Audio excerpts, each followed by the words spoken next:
नमस्कार दोस्तों, आप सबों का मेरे YouTube चैनल जय श्री राम पर स्वागत है। आज मैं आपको वट सावित्री व्रत की कथा सुना रही हूँ। दोस्तों, यदि आप मेरे चैनल पर नए हैं तो मेरे चैनल को सब्सक्राइब ज़रूर करें। तो दोस्तों, हर साल जेठ मास की अमावस्या को उत्तर भारत की सुहागिन महिलाएं पूर्णिमा के दिन वट सावित्री की पूजा करती है। तो आइए सुनते हैं वट सावित्री की व्रत कथा। भद्र देश के एक राजा थे। उनका नाम अश्वपति था। अश्वपति राजा की कोई संतान नहीं थी। उन्होंने संतान प्राप्ति के लिए पूरे मंत्र उच्चारण के साथ प्रतिदिन 1,00,000 आहुतियाँ दी। 18 वर्षों तक यह क्रम जारी रहा। इसके बाद उनके ऊपर कृपा हुई और उनके यहाँ एक कन्या ने जन्म लिया। उस कन्या का नाम सावित्री रखा गया। अब सावित्री बड़ी हो गई और वह बड़ी ही रूपमान हो गई। उसके योग्य कोई वर नहीं मिल रहा था। वर नहीं मिलने के वजह से सावित्री के पिता बहुत दुखी थे। उन्होंने अपनी पुत्री सावित्री से कहा कि तुम स्वयं ही अपने लिए योग्य वर तलाश कर लाओ। सावित्री अपने पिता की आज्ञा पाकर अपने लिए वर ढूंढने निकल गई। सावित्री तपोवन में भटकने लगी। वहाँ उसे सालव देश के राजा धुमत सिंह मिले। क्योंकि उनका राज किसी ने छीन लिया था, इसलिए वह वहीं रह रहे थे। उनके पुत्र सत्यवान को देखकर सावित्री ने पति के रूप में उनका वरण कर लिया।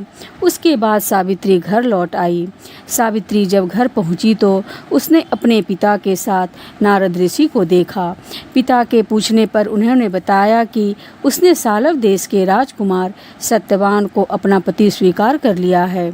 जब नारद ऋषि ने जब यह बात चली तो उन्होंने कहा कि हे राजन, ये आप क्या कह रहे हैं? सत्यवान गुणवान है, धर्मात्मा है और बलवान भी है, पर उसकी आयु बहुत कम है। वह अल्प आयु है। 1 वर्ष बाद ही उसकी मृत्यु हो जाएगी। ऋषि राज नारद की बात सुनकर अश्वपति राजा चिंता में डूब गए और उन्होंने सावित्री से कहा कि तुम जिस राजकुमार को अपने वर के रूप में चुना है वह अल्प आयु है। तुम किसी और को अपना जीवन साथी बनाना चाहिए। इस पर सावित्री ने कहा, पिताजी, आर कन्याएं अपने पति का एक ही बार वरण करती है। राजा एक ही बार आज्ञा देता है और पंडित एक बार ही प्रतिज्ञा करते हैं और कन्यादान भी एक बार ही किया जाता है। और सावित्री हट करने लगी और बोली, मैं सत्यवान से ही विवाह करूंगी। जब सावित्री नहीं मानी तो राजा अश्वपति ने सावित्री का विवाह सत्यवान के साथ करा दिया। सावित्री अपने ससुराल पहुँचते ही अपने सास ससुर की सेवा करने लगी। समय बीतने लगा। नारद मुनि ने सावित्री को पहले ही सत्यवान की मृत्यु के बारे में बता दिया था। फिर दिन जैसे जैसे करीब आने लगा, सावित्री उदास होने लगी। सावित्री ने 3 दिन पहले से ही उपवास रखनी शुरू कर दी थी और नारद मुनि द्वारा बताई गई तिथियों पर पितरों का पूजन भी किया। हर दिन की तरह सत्यवान उस दिन भी लकड़ी काटने जंगल में चले गए। साथ में सावित्री भी गई। जंगल में पहुंचकर सत्यवान लकड़ी काटने के लिए पेड़ पर चढ़ गए। तभी उनके सिर में तेज दर्द होने लगा।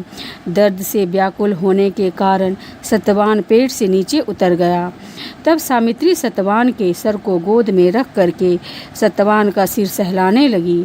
तभी वहाँ यमराज आते हुए दिखाई पड़ते हैं और यमराज सत्यवान को अपने साथ ले जाने लगे।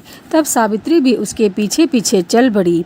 यमराज ने सावित्री को समझाने की कोशिश की कि यदि विधि का विधान है, पर सावित्री नहीं मानी और यमराज के पीछे पीछे चल पड़ी।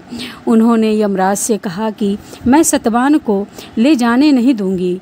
सावित्री की इस निष्ठा को देख करके यमराज ने सावित्री को कहा, हे देवी, तुम धन्य हो, तुम मुझसे कोई भी वरदान मांगो। सावित्री ने कहा, मेरे सास ससुर अंधे और वनवासी हैं, आप उन्हें दिव्य ज्योति प्रदान करें। यमराज ने कहा, ठीक है, ऐसा ही होगा, जाओ, अब तुम यहाँ से लौट जाओ। परंतु सावित्री अपने पति सत्यवान के पीछे पीछे चलती रही।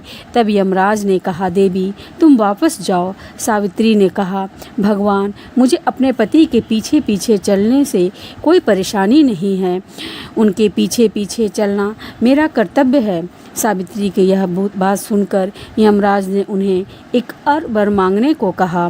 सावित्री बोले, मेरे ससुर का राज छिन गया है, आप पुनः वापस दिला दें। यमराज ने सावित्री को यह भी वरदान दे दिया और कहा, अब तुम यहाँ से लौट जाओ। लेकिन सावित्री पीछे पीछे चलती रही। सावित्री को चलता देख करके यमराज ने सावित्री को तीसरा वरदान मांगने को कहा। इस पर सावित्री ने 100 संतान और सौभाग्य का वरदान मांग लिया। यमराज ने इसका वरदान भी सावित्री को दे दिया। सावित्री ने यमराज से कहा, प्रभु, मैं एक पतिव्रता पत्नी हूँ। आपने मुझे पुत्रवती होने का वरदान दिया है, अब आप मेरे पति को कैसे ले जा सकते हैं?